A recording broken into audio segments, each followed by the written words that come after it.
fucking house down.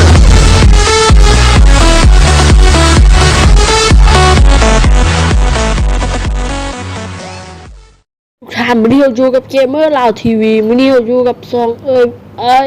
มื้อนี้เราอยู่กับซองโปรโมท Channel ตื่นป่ะโอเค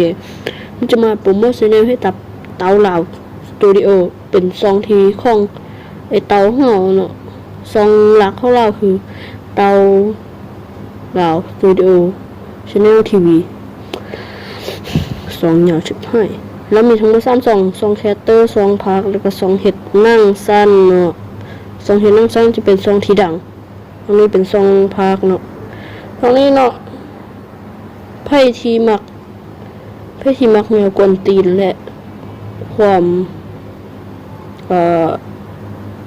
สั่งมันเยอะเนาะอย่าลืมที่มาสนับสนุนช่วยกด Subscribe และกดกระดิ่งให้เราเพื่อเป็นกำลังใจอันเล็กๆน้อยๆเด้อพี่น้องโอเคเนาะแล้วนี่ก็คือซองที่ค่อยว่ามันซองเฮ็ดหนังสั้นเนาะคือลาวสตูดิโอ Channel TV ซองเมื่อตะกี้คือแม่นซองของการพักการ์ตูนแนวกวนตีนอันนี้กันแนวกวนตีนนี่เราซึ่งกวนเนาะ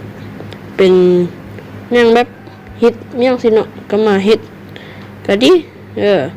เนาะยังเสร็จเรื่องเทปเตากับอสูรบิกนี่ก็สามารถเบิ่งได้ลิงก์ทางช่องอยู่ลืมคลิปนี้เลยเนาะสามารถไปกด Subscribe ให้เขาเจ้าได้เนาะ